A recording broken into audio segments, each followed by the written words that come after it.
Salut à tous, j'espère que vous allez bien. On va ouvrir une nouvelle page sur cette chaîne. Je vais vous parler de la création de business.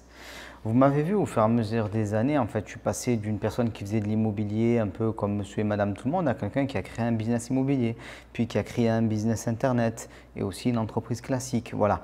Donc je suis passé du statut d'étudiant, puis de salarié à créateur d'entreprise. Donc créer un business, j'ai envie de dire que c'est quelque chose de naturel en fait dans l'évolution. Et ce qu'on va voir dans cette vidéo, c'est les avantages à créer son entreprise. J'ai envie de vous motiver à arrêter d'être salarié. Beaucoup de personnes aimeraient sauter le pas. Et je pense que la plupart des gens en fait y ont déjà pensé à un moment ou à un autre, mais ce n'est pas forcément évident.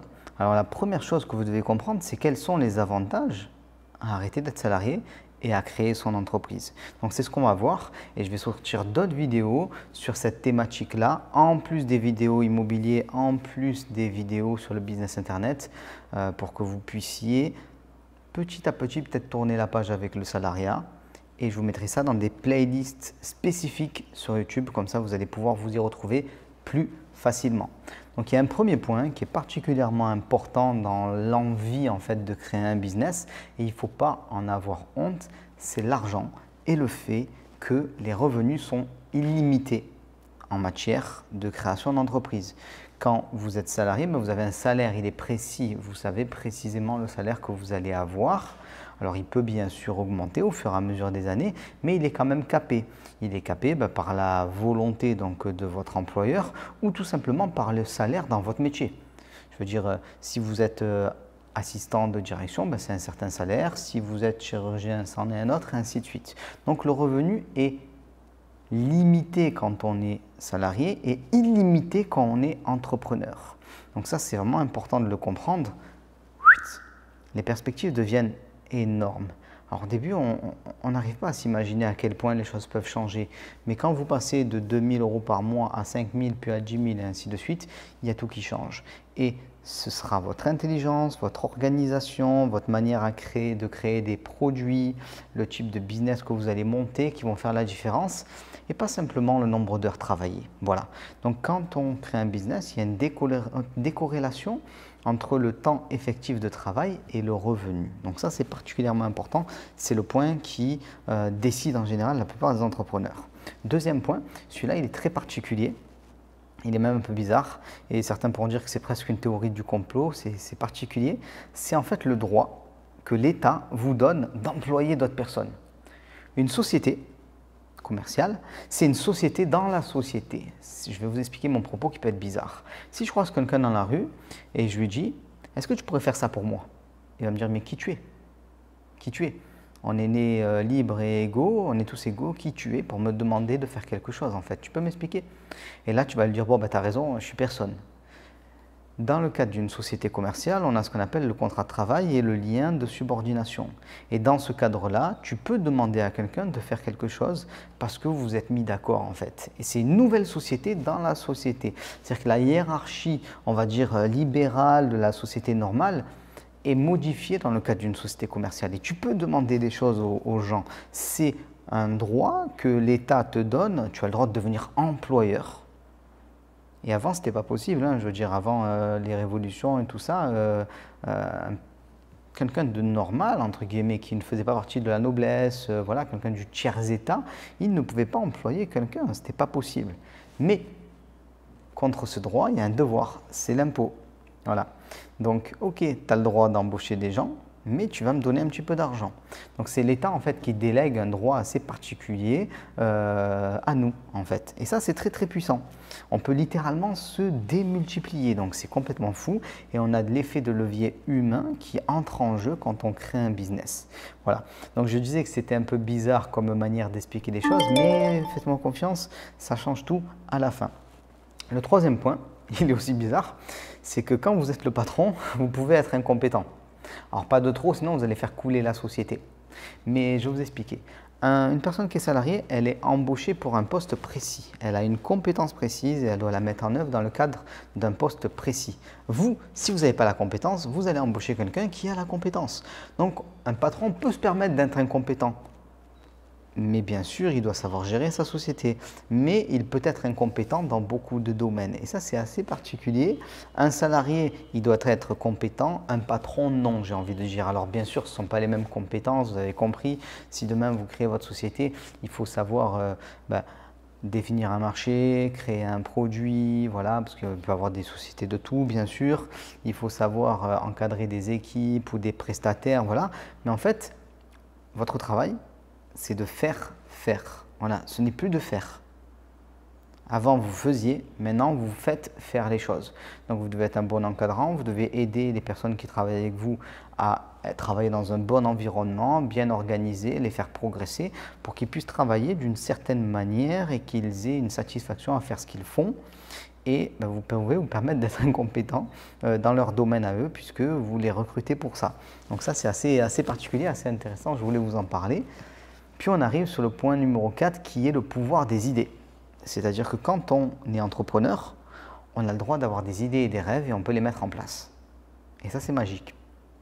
Alors bien sûr, quand on est salarié, il y a des postes où bien sûr on a un côté créatif, on peut faire ce qu'on veut sur certains points, mais jusqu'à une certaine limite.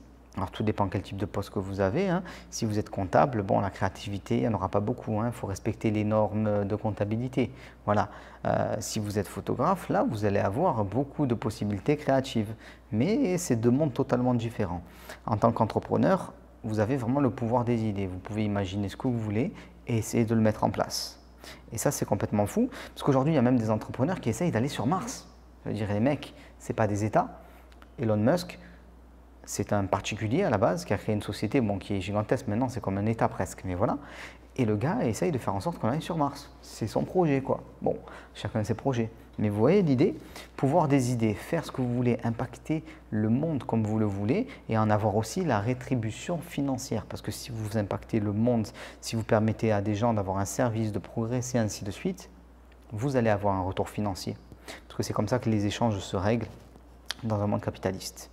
Le 5e point, c'est l'indépendance. Voilà. Vous ne rendez de compte à personne, si ce n'est, j'ai envie de dire, à vos clients. Parce qu'au bout d'un moment, il faut qu'ils achètent et de préférence qu'ils achètent à nouveau vos produits, donc il vaut mieux faire de bons produits. Mais si vous êtes une personne qui aime prendre des initiatives, qui aime créer, ainsi de suite, créer un business, c'est quelque chose que vous devez, à un moment ou à un autre, mettre en œuvre.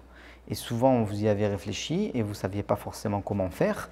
Donc, sachez, j'en ai parlé dans une autre vidéo, je vais en parler dans une autre vidéo. Vous pouvez créer un business à côté de votre emploi principal.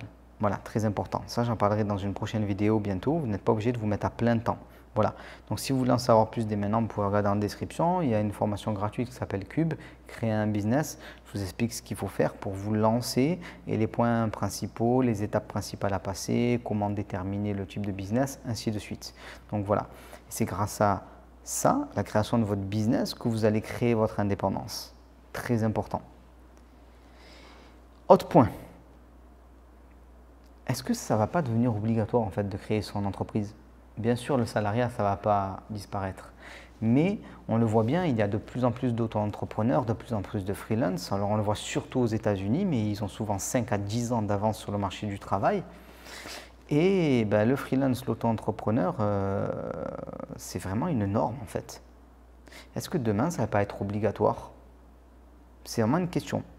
Alors, il y aura toujours des salariés, mais il y en aura moins, notamment parce qu'ils vont être remplacés par des robots au fur et à mesure. Il y a beaucoup de postes qui disparaissent.